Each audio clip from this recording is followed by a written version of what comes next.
Episode 3, Under the Helmet. Welcome back. We're back, your favorite hosts of the greatest motorcycle podcast in all of YouTube. Today, Memphis. What up? Me, Nav. And we're going to talk about some vintage bikes today. Did you read the script? No. All right. So,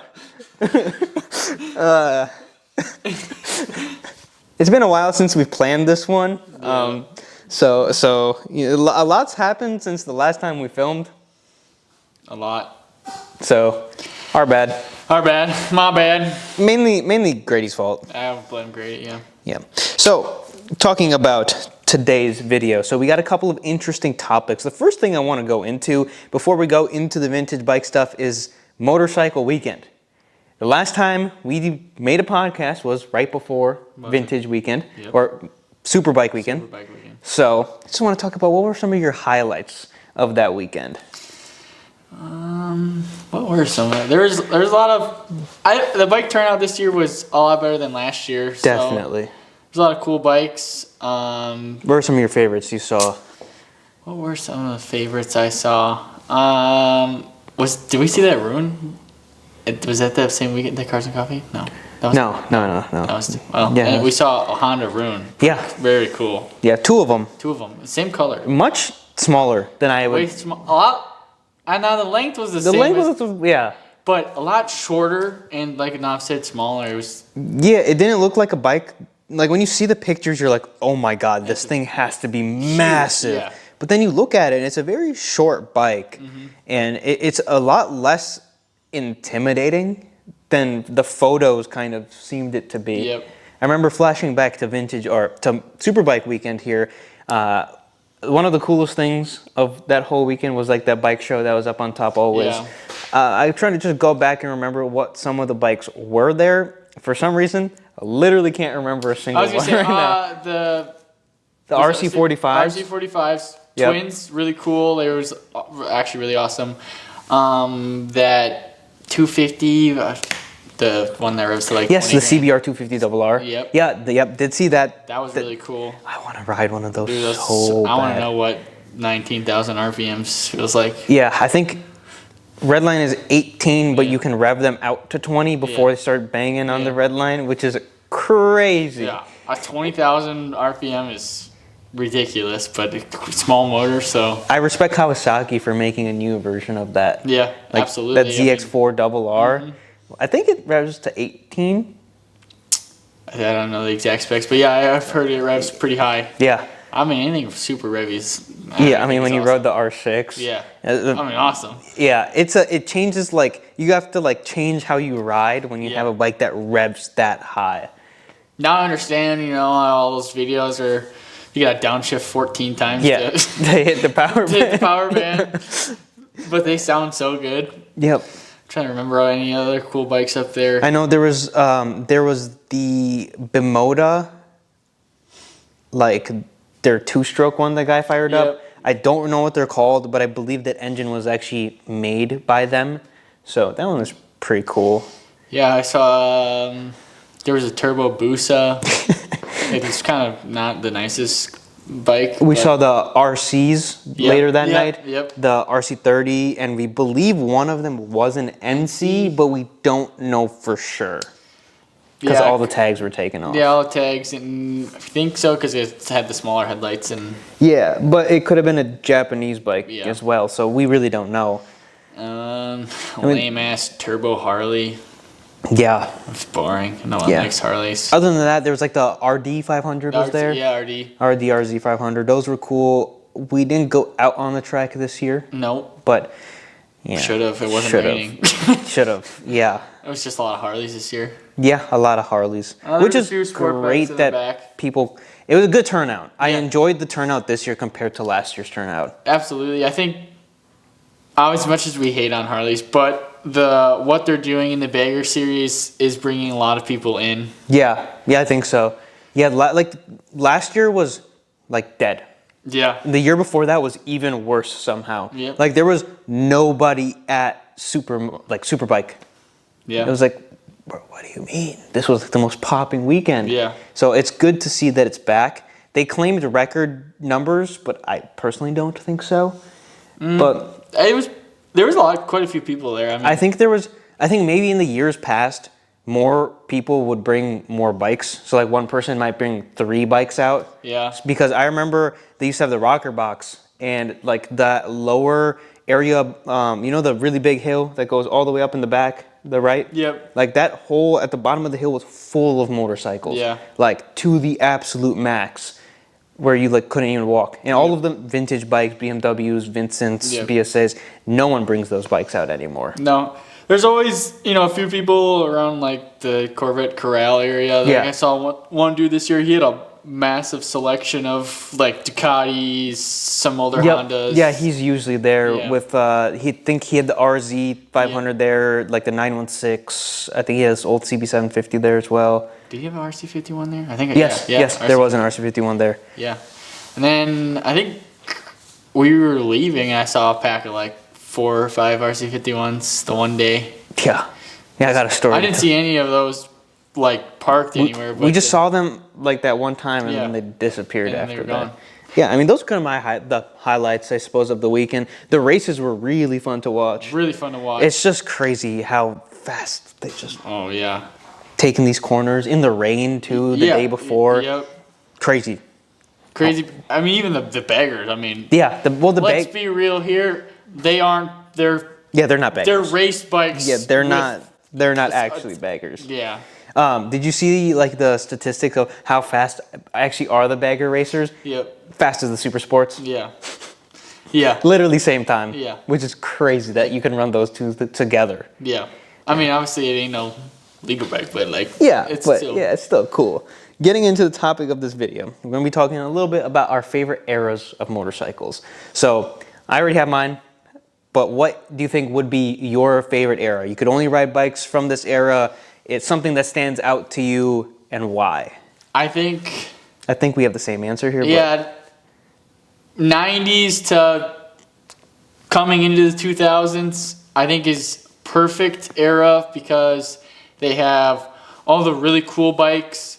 The styling is. I mean, I don't really like any. We've talked about this before. I don't really like new bikes. I think they nothing look stands out. Yeah, Euro. Yeah. They were the most unique, and that's when like the horsepower wars came in, where the ZX14, the Busa, the Blackbird, all those, when all these companies. I like competition because it brings out the best in all the companies. Yeah, so that was also my answer. I think it's we like sport bikes. Yeah. And I think that was the golden age of sport bikes. Not saying the later ones are bad, but I think it was just that spot of innovation where they were okay with doing something crazy. Yeah. Right? Where early 2000s, like the Honda Rune's never going to be made again. No, but that's like Right. another reason why I think that's so cool is they lost so much money on that bike. Exactly. But they did it because they can show that they can do it. Yeah, they literally did it just because they can. And I think that it sucks that companies aren't doing that anymore. Yeah, but I think that period from like maybe even getting into the late 80s, but those 90s bikes were so good that it's hard to group them into there. Yeah. Where it's like the first generation CBR came out, and then you can just look towards the end of the 90s, the how much the progression, CBR completely changed. Yeah. But the original CBR is still like an absolute monster of a bike. Phenomenal bike. I mean, Yeah, and then in like 04, you get the first iteration of the ZX10R, which is the Widowmaker that just this crazy, they make, I want to say 160-ish horsepower. Yeah, I mean, it's and they wild. are in a 600cc frame. yeah. Which is crazy. Yeah, bikes of that era, I think, are perfect. My second favorite, I think, would be the 70s, just because all of the innovation that led up to the 90s happened in the 70s. Yeah. Where Honda just completely transformed motorcycles in the 70s compared to what they were to what they are is because of that time period. Yeah. I mean, Honda, he was a marvel. He was a visionary. Yeah, definitely. I mean, like, I don't know if you saw the video, but the Bluetooth Kickstarter. Yeah. Yeah, like stuff like that where it's like, putting a Kickstarter on a bike, but not actually having a spot for it. Just, in case the battery fails, or somehow if the electric start fails. It's not a Yamaha. Yeah. Yamahas, I could see that in a Yamaha. Yep. But they had it, and it's the coolest thing. Flat engines, liquid cooling, dual disc brakes. To think of like everything everything that they engineered, like it was so well thought out. Yeah. And I think now that he's passed, they don't. That's Yeah. why he doesn't. They don't do cool stuff anymore. Honda does not do wild things. I mean, when you look at it, yes, their bikes are still good. Yes, they still have that same quality, reliability, and all the things that Honda is known for, but they're so bland compared to the crazy stuff. I mean, look at, like you said, the CBRs, like we always send them the purple and neon yellow, like. And those things sell. Those things are in right now. Yeah, but absolutely. Honda just refuses to do it. Mm-hmm. That's why I think, with Suzuki, they're making the same bike, but they changed the colors. Yeah. Honda, you get a red, white, and blue bike. Yeah. That's it. Literally it. Maybe a yellow. They'll throw a yellow in here sometimes. Or a black. Yeah. Black. But then again, the bike you're getting is a quality bike. It's a quality bike, but it's not like, whoa. Yeah. There's no wow factor anymore. Yeah. When you walk into a lot of dealerships, well, we'll talk about this in a little bit, but I got onto a newer Triumph. Mm-hmm. And honestly, like, when you're talking about new bikes, Honda just doesn't do it for me, and that's hard for me to say because I'm a huge Honda fan. Yeah. But why do you think that? Well, I guess we talked about a little bit why we prefer them, but is there any other aspect that stands out to you of why this era might have been so good of the 90s other than competition? Just, I think personally for me, it's like when technology peaked. I agree. Like now, obviously, they shouldn't be putting. I mean, we have 200 horsepower bikes, and there's, they're never gonna. Anything more than 200 horsepower, let's be real, is unusable. Pretty much. But I like all the cool, weird, like, I don't need a super fast bike anymore.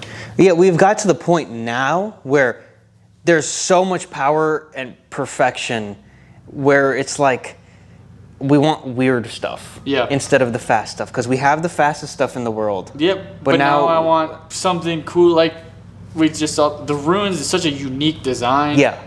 Obviously, motors... it's not like it's a super basic motor, but... No, it's the motor out of the Valkyrie, but it's still a Boxer 6-cylinder. Yeah, awesome motor. Yeah. But like cool, unique stuff, like, I'm trying to think of like the original Africa Twin. Yeah. That stands out to me. Yeah, exactly. Where it's like, the new Africa Twin is cool. Yeah. That one was a V-twin. Yeah. It had like the weird quirky looks. Mm-hmm. I think they did a great job with the new one. Yeah, absolutely. Would be cool to see a round eye Africa Twin again. I love anything round eye. Yeah, I don't know why no one's done it again. They need to come out like kind of Yamaha did it with their dirt bikes. They did a retro styling of they threw like the old like purple and orangish color on it. Yeah. Bring a retro bike out, like not Yamaha. Kawasaki has that 900 that kind of looks like the ZRX styling. It looks like it's a retro looking bike. The Z900. Yep. Yeah, the Z900 Cafe is it's a good bike. Yep. I've been tempted to pick one up myself, but they're making retro bikes of the 70s, like that CB1100 with the better fairing we just saw. Yeah. So that is like the styling of the 70s. Why hasn't anyone made a 80s or 90s bike? Yeah, exactly. Yeah. Like that, genuinely. I think that should be next. I would assume. But the round eyes I don't know. I think anyone can appreciate the original CBR with the round eyes, the RC30. You look at them and you're like, oh my god, it's so cool. I think it's the best looking bike. The best looking sport bikes have round eyes. Absolutely. The ZX7 with the tubes. Yeah. The original CBR, the RC30, 45. Just the round eyes do something. I just saw a ZX7 for sale in Oconomowoc. Yeah, 22K. Yeah. That one's an R. Yeah, I think. Gorgeous bike. I mean, like you said, the tubes. That bike was actually at Throttle Stop when my Ariel was at Throttle Stop. That guy has two of them. He has one for 40-something thousand. Holy and then I don't think that one is worth 20. You see him every once in a while for under 10. Mm-hmm. There was one in Texas for sale for like 95 for the longest time with the tubes and everything. So I don't understand the exact differences. There's got to be differences between them. To me, I don't really care that much. I'll take the $9,000 bike. Yeah, versus the 20. Yeah, maybe someday, one day, I'll learn the difference and appreciate the differences between them. But until then, I'm okay with the just. I mean, either way, a cool bike. Yeah, exactly. But yeah, that bike was all taken apart, and then the other one was sitting just all complete when my Ariel was there. Yeah, it was pretty cool. So getting into the next question. So underrated classic bikes. Bikes from, I mean, when we talk about vintage and classic motorcycles, at this point, we're talking pre-2010. Yeah. Because that was 15 years ago already. So there's a very dramatic difference between those bikes and the bikes of the 2010s and 20s. I think an underrated bike that I was able to drive, I drove the ZRX 1200 and then I hopped on a CB 1000. The big one? The big one. Was probably the most fun I've had on a standard upright bike. Right? It is so fun to drive. Fun, revvy, like they sound really good. It's just I almost bought one like a year? A year or two ago. Yeah. It's just a really fun, comfortable bike. I think the one thing that holds them back is the carburetors. Yeah. My bike came 2 bikes after that, I think. There was one more in between there. And they went to the fuel injection, and then they did the 1100 with fuel injection. So I think that one, people are like, oh, carburetors. People are weird about carbs for some reason. If you take care of them, they're going to be fine. Yep. But it does have 4 carbs. So it is a little annoying. And I think that's the thing that pushes it back. And I don't think they made a lot of them. No, I don't. It was kind of hard to find one. But they're not too expensive when you do find one. No, I think it sold for like 35 or 36 or something. It's probably really nice for that price too. Yeah, it was very, very clean. Yeah. And I don't know, it's just a weird bike that I've really I just imagine it's like the Hornet, but a little bit more torque down low and a little bit more raw, and it's probably more snappy because of the carbs. Carbs are great. They're like, they feel like nothing when else. They're perfect. Yeah, they just sing. I mean, they suck when they suck, but yeah, but you can fix that. Yeah, I think. Touching on the ZRX, I think that bike is still a little underrated. I just think the owners are out of touch with the reality of the market. But I genuinely think that is a phenomenal bike. I've made my mind up. When I do eventually buy a 1200, I'm going to modify it. I'm going to put the trumpets on the exhaust. Have you ever heard him whistling? No, I haven't. There's this guy on Instagram, and he has the trumpets. He has the extended trumpets, and when he revs the bike, you can hear it sucking in the air. It is such a cool bike when modified, and I think that is a great first build. I haven't really built and modified a bike, but I think that'll be the first where levers, and I do the exhaust, the jets, maybe even change the carbs for the upgraded carbs. A lot of people do get the trumpets on it, do all the small little weird stuff. Build, Where, I enjoy motorcycles and stock application. It just, I don't know. I think that would be a perfect bike. A really fun bike. I think the green with the white and the purple. The purple is one of the best. I still say one of the best looking color schemes to this day. And obviously, I'm not a huge Cowie guy, but the green is just so beautiful, metallic, and the purple. Wish they had the purple on the new ones. Yeah.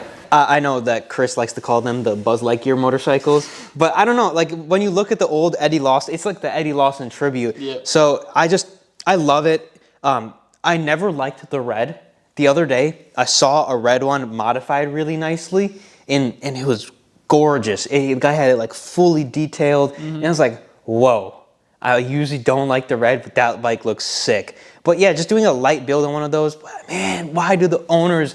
It's not even like they're selling. That one bike's been listed for 2 years, which is crazy to me. I don't mind the silver. Yeah, it's just boring.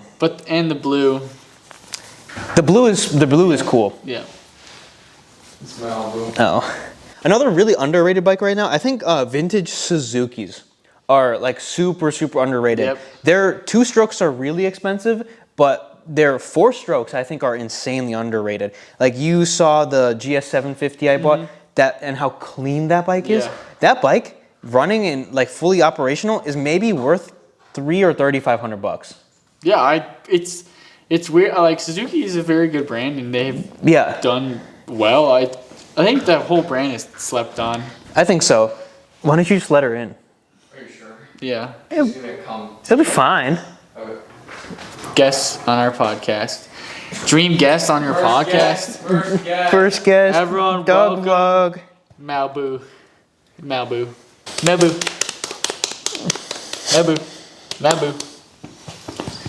Oh yeah. Did you ever ride that GS 550 I had last year? No. That bike, super underrated. They're literally worthless. Like, That's weird. They're literally worth. Like, you can buy a super minty one for like $1,500. What? You'll see them for sale for like $225 in like stupid nice condition, but no one will buy them. That's weird. And the bike is so good. It's better than the CB 550 because it's dual overhead cam. Yeah.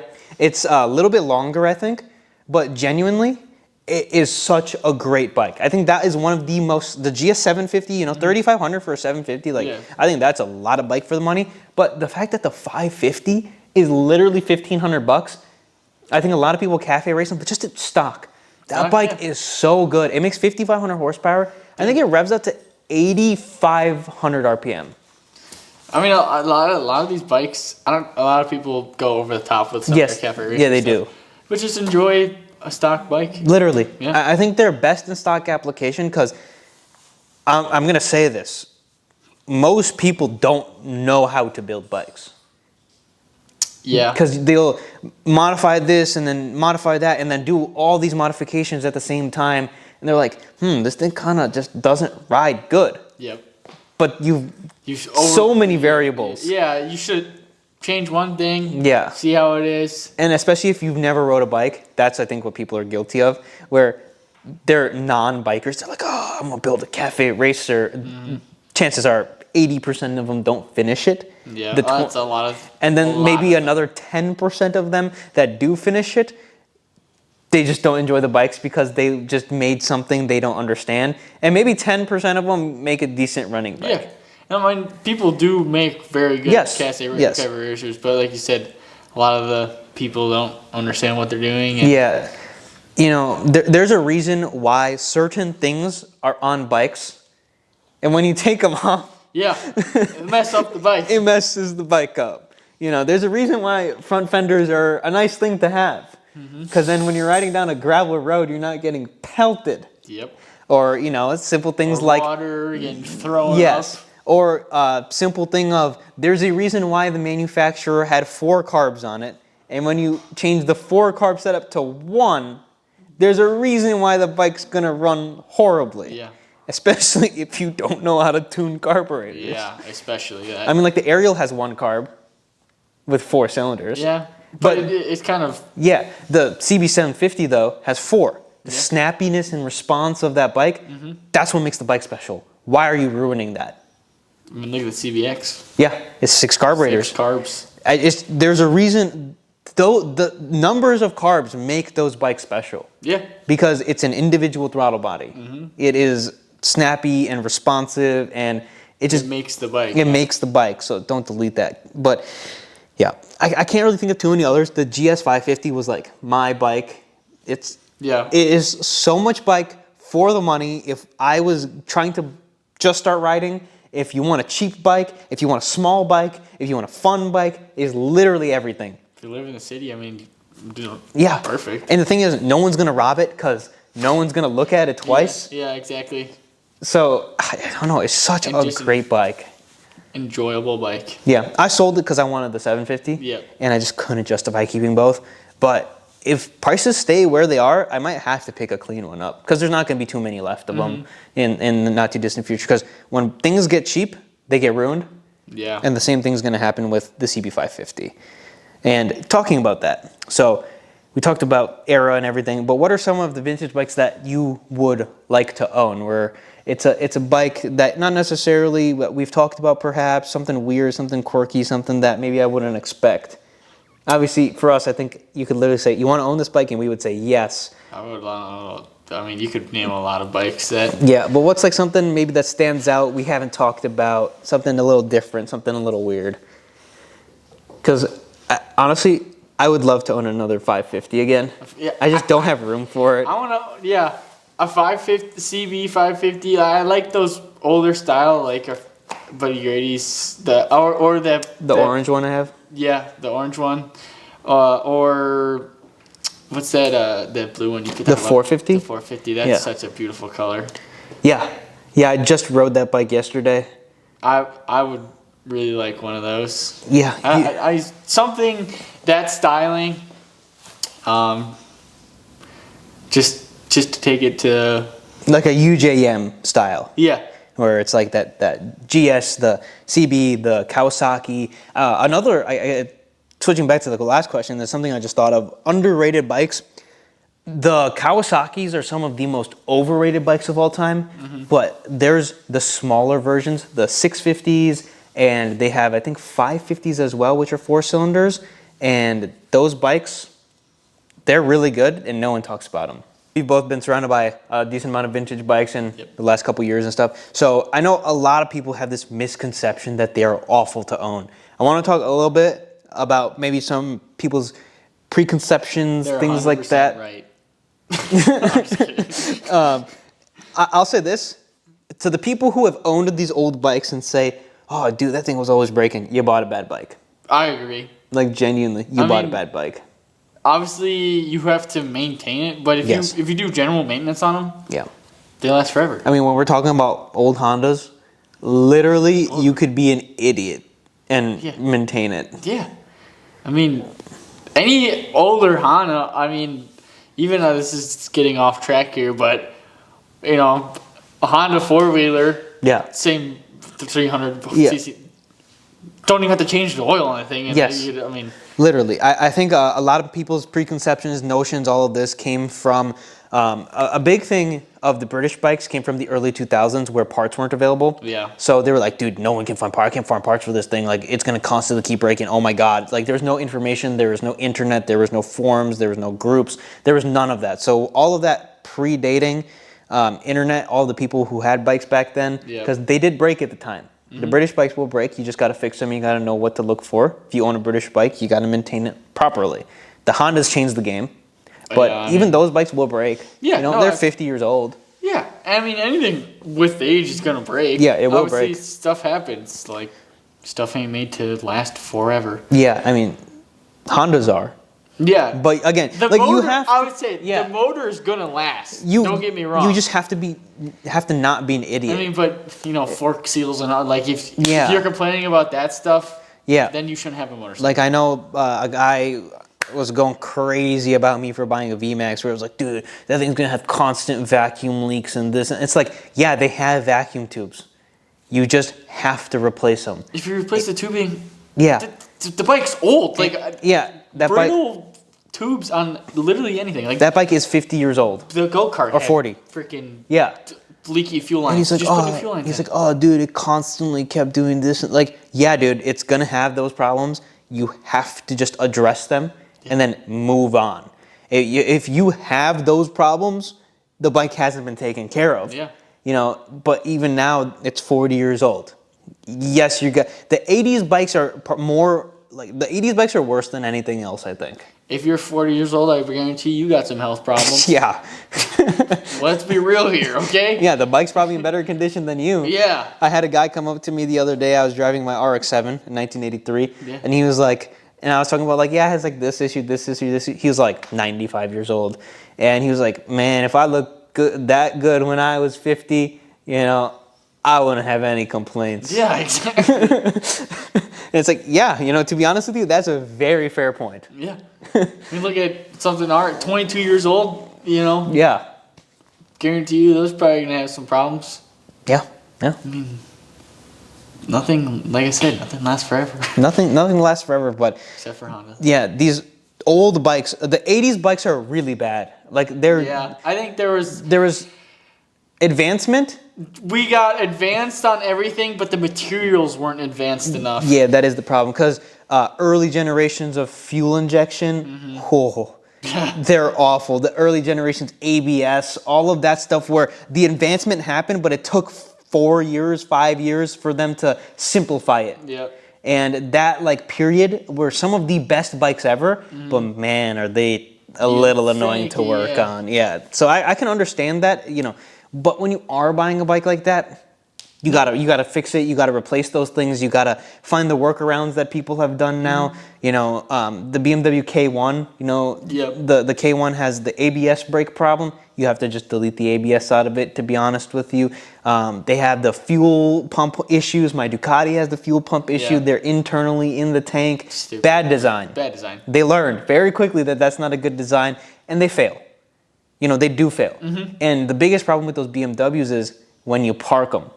They will be fine. But the second you park them for like 6, 7, 8, 9, 10 months a year, yeah, you're going to have to do the fueling system over again. Machines don't like to sit. No, you gotta run them. I mean, even we live in Wisconsin, storing our bikes over the winter. Yeah. Start them up. Let them get the temp. Start them up once a month. I mean, even once every 2-3 months. Yeah, I like to let. You know, you can. I think you can get around 4 months properly stabilized. Obviously, you got to do the you have to fuel the battery, all of that. Yeah. Tender. But if you haven't done that, or if you have a bike that perhaps is a little bit more finicky, fire it up. Let it get up to temp. Rev it up. Get rev it up. Yeah. Don't let it just sit there at idle. Yeah, you need to get all the junk out of the exhaust pipes, otherwise the pipes will rust. Yep. The thing is, you don't want condensation in your pipes. You want to rev the bike. That's why, you know, it's best to ride the bike right before you park it. Fill the tank up. I don't want to get into all of that, but there's a whole step process into it. Know someone who knows someone that started their new CBR 600. That would have been like early 2000s. Like revved it up, shut it off, motor locked up because of condensation. Yep. Don't do that. Yeah, don't be an idiot. You know, I think that's the big story where, you know, a lot of the bikes that I buy, it's someone just didn't know and didn't want to care for the machine the way that they were supposed to care for it. The guy we bought my RD from, super cool guy, but he just didn't do the things and the steps and the precautions he should have done. Even if you wanted to park it for 5 years, there's ways you can park them for 5 years. Yeah. You know, my rule with all my bikes is I'm trying to get 100 miles minimum on each of them every year. So, you know, I just wish I had a little bit more space so I could do it more effectively. But but that's the difference. 100 miles each year, that's a couple rides a year. Yeah. You know, some of the bikes will get way more than that. Some of them, maybe not yet, but eventually. You just have to not be dumb. You have to be willing to look at it and maybe do a little bit of searching on, you know, my bike's vapor locking. Why is it doing this? Oh, the fuel cap needs to be replaced. There's so much information on everything out there now. Yep. There's forums. Yep. I mean, everything niche about everything. Like you can get super into details. Yeah, and if you don't want to, someone will have the same problem you're having. And if you do want to buy a vintage bike, right?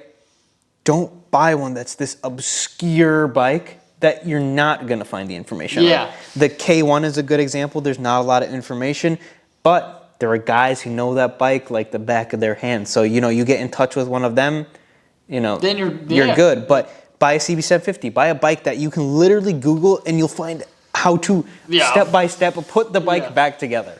You could rebuild an entire bike. Yes. Like on one of those bikes. It's something to get your feet wet. Yeah, like and they're not too complicated. No. You know, the old British stuff gets a lot of flack. Dude, those bikes are simple. They're so simple. Yeah. I mean, you know, you have to train your mind a little bit because there are some weird things like reverse threading and you know, positive ground and all of that stuff. So you do have to pay a little bit of attention, but when you look at it, it's like, whoa, this is really simple. Once you understand, if you're slightly mechanically inclined, and you understand how to read or even just look at what you're looking at. Yeah, or literally just watch a YouTube video and follow the steps. YouTube is awesome. Yes. Yeah. Shout out to YouTube. So, why would someone want to buy an old bike for similar or more money than a new bike? I mean, is styling. Okay. I mean, I prefer the styling of older motorcycles rather than a new motorcycle. Also, you can work on them. But the new S1000RR makes 215 horsepower. Okay, well, I could go buy a turbo Blackbird that makes 200 horsepower. Obviously, I ain't gonna have a factory warranty on it, but I mean, if someone wants a newer motorcycle who's just getting into stuff, obviously you can take it to the factory or dealership and they do everything for you. Yeah. But I want an older motorcycle because these new bikes, I don't even know most people probably don't know how to change the oil on a BMW S1000RR. Yeah, I think they're easier than you probably think they probably are. But yeah, there's a little bit of complexity to them. I think, a lot of people get lost in their mind of, oh my God, this old bike is going to break. Mm-hmm. Or those early 2000s bikes, genuinely, you can buy one and be fine. Like, I know a lot of people, there's like a mentality where it's like, don't buy an old bike because when you're a new rider, you're going to want to put the miles on. But genuinely, those old bikes, they're not going to let you down. I know my one friend, Valkyrie, that's got like 90,000 miles on it. Maintenance items, tires, chains. Yeah. Probably changes. the timing belts on it as well, but that's regular maintenance. Nothing else. Super simple, awesome. Yeah, I know. Well, I mean, we can take a look at, I guess, I rode a newer bike when I started riding, but Grady, his newest bike is a 1989. Mm-hmm. He rides all the time. Well, not as much as he should, but, he gets out when he wants to get out. Yeah, no problems with it. I mean, we had to rejet his carburetors, but that's because he wanted more power. Yeah, to have it run. Yeah, better and ride better how he wants it, but, I just don't understand the mentality. I see it all the time in my comments where it's like, just buy a new bike. Just buy a new bike. You're going to have the warranty and I get 200 horsepower. And it's like, yeah, that's great, If I'm going to be honest with you, if you're not, a kid who wants to go fast. Going fast in a straight line is not impressive. Anyway. It's literally the easy. I could give Chris a S1000 right now and go tell him to go down the highway and he would be fine and he could do it almost as effectively as most people do it. Yeah. I mean, it's so easy. It's pretty easy. It's so easy to twist the throttle and just hold on. But, have an actual bike. I guarantee you ain't going to love riding that more than 50 miles. I can tell you driving an RC51 ain't fun for more than 50 miles. Yeah. But I don't need 200 horsepower on a cruiser bike. Obviously. I mean. A VMAX. Okay, so I take that back. You do want it. Yeah. But I think 200, we've talked about this in a past episode. 300 horsepower on the motorcycle is the absolute max you can have. Anything more, those stupid 1,000 horsepower Boss Hog V8 turbo, there is no point. You are putting none of that power down. Zero. Literally, don't care what gear, fifth gear, guess what? You put that thing in fifth gear, you're going to spin the tire. You ain't putting the tire or you're putting a literal car tire on it. And even then, you're still not putting it down. Because guess what? A Corvette with two wheels is going to burn both wheels in third gear with 700 horsepower. Yeah. I just don't get it. And they're so like a drag bike, that's a different story. But they're not even drag bikes. These guys just, paying $100,000 for this V8 LS turboed whatever, and it's like, dude, you're literally just doing that. It's dumb. For the number, for the paper number. Yeah. Put an H2 against it, you're getting walked. Absolutely waxed. Not even close. And that's one of the new bikes I love. I was gonna say, I'm glad you said that too. Someone Cowie said, hold on, we're gonna have a little horsepower war action. Someone just said it's the most legendary bike probably made. It's the best modern bike. Yeah, 100% agree. It's changed the game. It's and it's a good looking bike. I'll say, for a new bike, it's got old bike energy. It does. It has the old world where it's like, we're gonna over-engineer this. We're gonna do something new. We're gonna innovate. And I love it. I love the story. I love the bike. That's a bike I'd love to own. Yeah, I would love to even sit on one. Yeah. We saw a few, what is it, an SX? The SXs, yeah. Which is kind of lame, but ain't no regular H2 or even H2R, but yeah. See, H2Rs aren't street legal, so. Yeah. I would I would just drive it on the street. Oh, You whatever. Catch me. Yes. I want to know what that feels like. 300 horsepower. Yeah. Like engineered 300 horsepower though. Yeah. Like that's what I'm saying. When we're talking about bikes with that much power, there needs to be so much engineering behind them. Not some guy just slapping an LS between your legs. Or not some guy like, obviously the VMAX. People throw Prochargers and Superchargers on those bikes. What are you doing with that? The Also, stock like, VMAX? The stock VMAX is it's a lot. Yeah. You can spin the wheels really easy on a stock VMAX. Yeah. What do you need with 300 horsepower? Obviously, that thing's got a just boogie, but Yeah. an engineered 300 horsepower. Yeah, different story. Yeah. Way different story. I rode that Triumph 765 RS. Dude, that thing is so butter smooth. I didn't even notice the. triple? Yeah, it is a triple. Yeah. I didn't even notice the electronics really stepping in that much. Does it have like? It has wheelie control Wow. and all of that stuff, and you know, I didn't go crazy on it because it was a dealer demo bike, but the quick shifter was fun. That is such a good bike. I think I want to ride some more newer bikes, but that was a really good bike. I just don't like how it looks.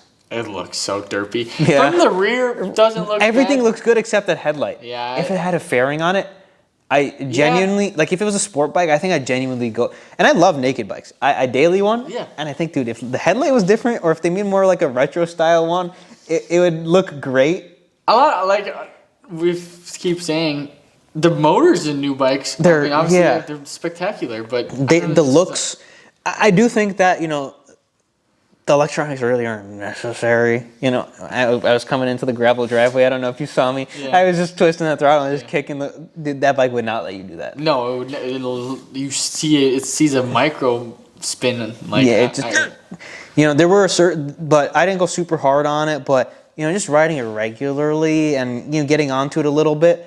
I did pin it at one point, and I could feel that, you know, it wasn't letting the front lift. But it wasn't like, oh, I don't want this. It was like, oh, yeah, if you know, I could. if Chris was riding this, It would be good. it'd be great. Yeah.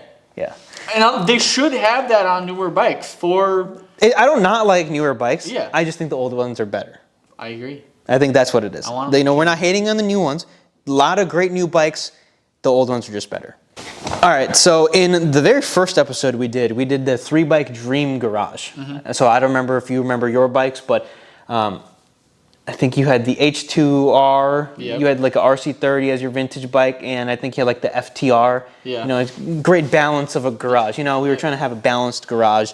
I think I had an RC30, maybe like the new CB 1300. I said, and I don't remember what the sport. Maybe like a Ducati 916 or something. I think that's what, or an Africa Twin, something like that. I forgot your. Yeah, so I want to go over some of the comments in the video and rate some other people's garages. I saw them, I'm like, you know, instead of responding to all of these, I want to see what we think about them. All right, so first one we got Goldwing for comfortable. Obvious. Dude, the greatest touring bike ever made. So vintage, we got a H2 2-stroke with the 3-cylinder. Awesome. Great vintage bike. Cool bike. And don't love this, but the MT-07 or FZ6. I just don't like how they look. They look so weird. But- I've heard they're fun bikes to So drive. that's the same thing with the Triumph. I think the Triumph is going to be a better bike than the Yamaha. For how good that bike rode, I can accept the looks, genuinely. Yeah. Like, it rode so good. My brother owned a MT-09 SP or whatever, I don't know. Yeah. And he said it was an awesome bike. Yeah. I really want to ride one. Because I think it changed the Triumph changed my opinion when I got on it, where it was like, I don't really like how it looks. I don't think I would buy one. To, man, this thing rides so good. I really don't care how it looks. I want one. Yeah. And the price wasn't too bad either. What are they? The RS was $13,000. That's okay. That's really not Yeah. too, like, for how premium it was. Olin suspension, like Diablo tires. You have Brembo brakes, Brembo master cylinders.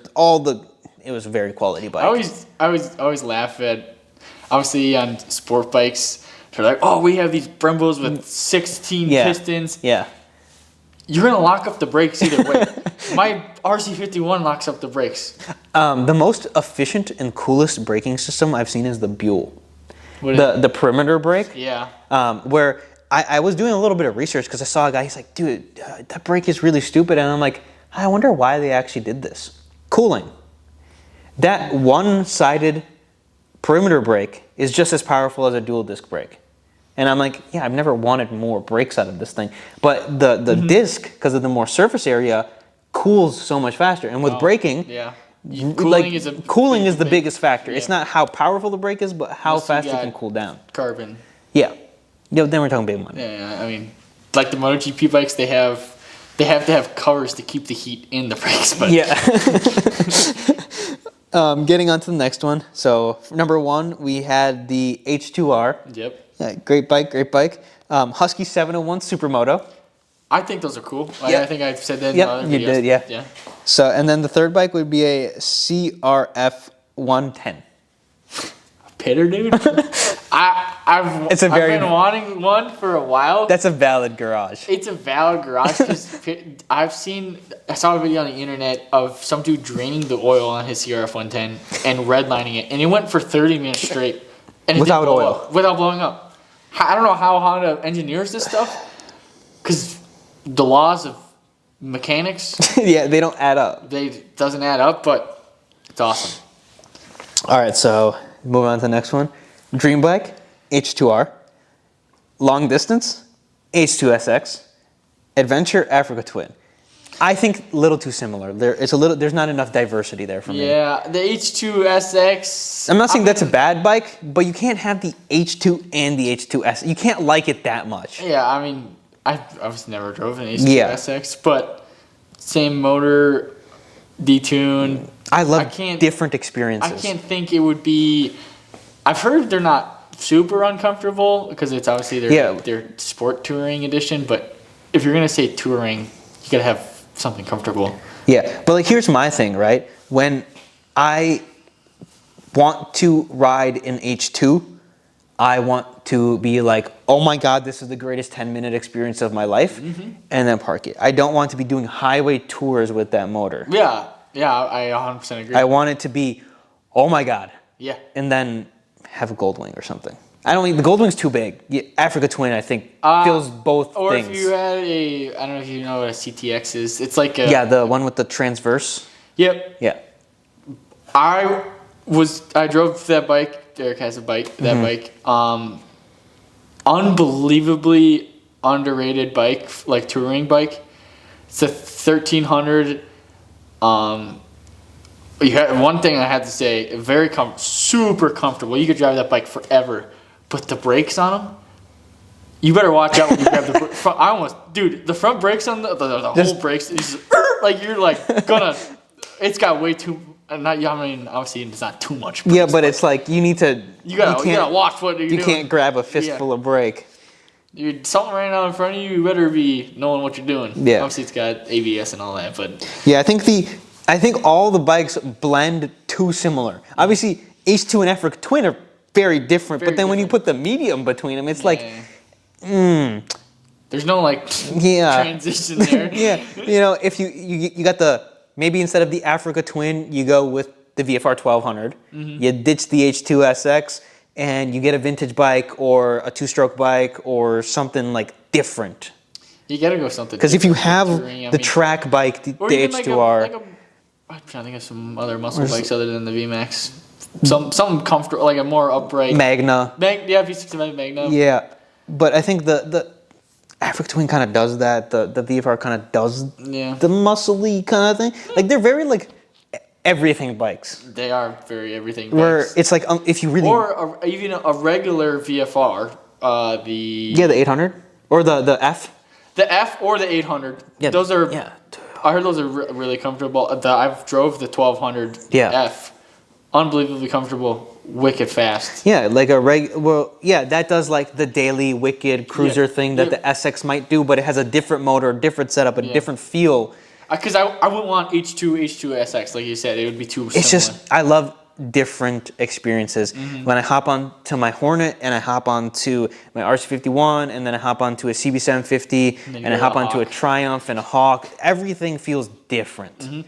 A lot of those old bikes do start to blend a little bit, but they each have their quirk, and let's be real, I want the whole lineup. Yeah, exactly. But I'm not gonna buy a bike that's the same as my other bike. If I have 3 bikes, yeah, I'm not going to buy a bike that's the same as my other bike. Moving on. So this one, I think is a pretty valid one, but Africa Twin, Okay. 675 Daytona Triumph. Okay. So good too. But then Panigale 1299. Very unique, cool. So I think the Daytona can be the track bike. This guy didn't specify. Yep. Africa Twin Daily and Ducati like Piss Missile Weekend Warrior bike. Yeah. I think it works. I don't know if he's gonna track the Ducati, but I feel like that would be. Just no one needs that much. No, that's a lot. Yeah. But, yeah. Or like maybe even you switch the Daytona for you have it on street use, but 600 are just weapons. Yeah, and from what you said, it's a good all-around bike. So I mean, smooth. I mean, all triples are buttery smooth. I mean. Yeah, this is the sport bike though. Yeah, but yeah, I want one so bad. They have a straight cut gears. Ooh. So like on the output shaft of the transmission, so you get to whine like crazy on them. I like that. That's pretty sweet. So that's it. Yeah. I don't know if you know what this bike is. Do you know what the Suzuki B King is? No. Dude, it's this massive muscle. I have to show you it. Okay, we gotta see this. Yeah. Pop a picture up here. I don't know too much about it, but I have seen it, and like every once in a while, I get a guy be like, "Dude, you need a B King." So it's a 1340 cc that was unveiled in 07, and it makes 100. Oh no, it weighs 518 pounds. Okay. Top speed is 158. How much horsepower does it make? And just give me a horsepower number. 181 horsepower. Holy crap! 180 horse? Is that to the tire or to crank? To crank, probably. Okay. But this is how it looks. What the heck? Yeah. It's kind of like it doesn't look like a 200 horsepower monster. No. Kind of cool though. Yeah, no, like cool. It's like weird and quirky. So the guy said B King, the XSR 900, which is the MT09 with the classic light. I think that's what that is, and a V65 Magna. I'm very. Guy likes muscle bikes. Yeah. So valid. I like that. That's a very good. The B King is such a weird pull, but yeah, I like it. I like it. I like uniqueness. So you can tell that he owns a B King. Probably. Or has owned one at some point. Yeah. He said, "Y'all have absolutely terrible takes." Okay. The perfect garage is number 1, the M1000 RR. Okay. Completely useless bike, in my opinion. Okay. Other than straight flex. Number 2, this is the daily cruiser that is still fast. The Harley Pan America ST. Is the Pan America the adventure bike? Yeah, okay. The number... I'm not going to hate on you yet, but... Number 3, 2024 CRF 450 Supermoto with a 502 stroke swap. So aluminum frame. CR 500. I heard those are... I mean, obviously, I drove a CR 500. Man, I don't know if supermotoing it would be the move. Let's be real here. Because I can't imagine a gripped up Sierra 500. Okay, first of all, let's look at this garage though. Yeah. Right. So, first of all, we have terrible takes. This is one of the worst garages I've ever heard of. So also, you have an M1000 RR. Basic as fuck. Okay? Yeah. That's basic as fuck. Yeah. You have an M1000 RR, which is street legal, but it provides almost zero actual functional purpose more than an S1000. And S1000 is just a squid bike. You are literally just a squid. Hey, let me look at this brochure. Yeah. They tell me, oh, this is the best bike. Let me go buy it. No uniqueness there. So I can fix 1 point lost. I can fix this garage very easily. All right. You change the M1000 RR for a Gen 1 S1000. Yep, I agree. You change the Harley to a Africa Twin. Okay, you know what? I like the Harley. Leave the Harley. Leave the Harley. We're Harley haters, but we'll leave it. Yeah, I don't even mind that one, to be honest with you. That one I kind of like. It looks good. I think the 500 Superboat is kind of sick. Kind of sick. But probably useless. Probably useless. I'm telling you right now. When you only have 3 bikes, you can't have a bike that useless. Yeah. If you want a supermotor, 450. Just stay with the 450. I don't know. The 450 WR Yep. E, cool livery. Just throw a supermoto setup on it. That bike will be awesome. You can tell this guy's Put a young. slipper clutch. You can tell this guy's young. Yeah. Yeah. I don't know if you've ever rode a CR500, you would Literally rode one over the weekend. I've rode one. Yeah. They're too much. Yeah. They're too much. Let me just tell you that. Like, you really need to know what you're doing. Oh, absolutely. And same thing with the M1000. You really need to know what you're doing. And genuinely, like, that's just a status bike. It is a status bike. It's a status bike. Like, no matter which way you cut have it. you seen the video that guy leaving the green dealership? one? No, the guy leaving the dealership on his M1000. He dumped it in the corner. Well, there's also that video of the green one coming up that twisty mountain road, and he just. Yeah. Yeah. Squid bike. Yeah, the S1000 is the new squid bike, and then the M1000 is just the richer squid bike. Yeah. Yeah. It's like you got money. Yeah. Yeah, You ain't got. I don't know how you can call our. skill. I don't know how you can call our taste bad and then just give the most basic, crazy, useless garage of all time. Yeah. This isn't. I mean, like, these aren't dream bikes, right? Yeah, This is a useful dream garage. if we wanted to pick crazy, weird bikes, we would. Yeah, give me the Honda Rune. Give me a NR 750. Yeah. And I needed something non-Honda. Give me a. Shit, just give me a CR 500. I can't have a Honda. Let me fix the Cowie 500. I don't know the KLX. Yeah, that's what I was 500. gonna. Yeah. I heard those are faster than the CR 500s, but less reliable. But hear me out. They're probably gonna blow up. Oh yeah. Well, Grady's dad's friend races one on and ice. he said that he basically rebuilds it every Every time year, he every uses year. it. No, every time he uses it was yeah. the verbiage he was using. Probably over exaggeration. Also, I want to know how one person does that without dying, because obviously me and you both rode ice this year. Yeah. Those things are unbelievably gripped up, and especially if you have the Canadians on them. Oh yeah. So I can't imagine a 500 with Canadians on them on ice. You'd have to have a bigger track than what we were running. Oh, you gotta have able to stretch its legs. Because if you were in lower gears, you aren't making it out of the corners, because it's just gonna go up. Then you're gonna kill someone because you have spikes on the. I think that it would just be tough to hit the power band on how tight of a track we were running. Or you just keep that fucker just pinned all the time, yeah. and you hopefully it just eats the ice. Yeah. I would think that would maybe do it, but you have to drive the thing probably all out or nothing. CR500 is just so much. It's too much. It's so much bike that you could drive a 250 two-stroke way faster than a 500 two-stroke. Dude. And I suck pretty at- much every application. I suck at riding dirt. I'd probably be faster on a 125 than a 250. You would probably be faster on a 65 than a. Yes. I was talking to someone the other day about 60s and 80s are lethal weapons. My brother I had a 65 when my brother came home from the military, and I told him, hey, you gotta watch out. Small bike, you gotta watch out. It's a two-stroke. Yeah. Power band comes on, you're gonna be on your ass. Yeah. Didn't listen to me. He's like, whatever, it's a small bike. I can power it out.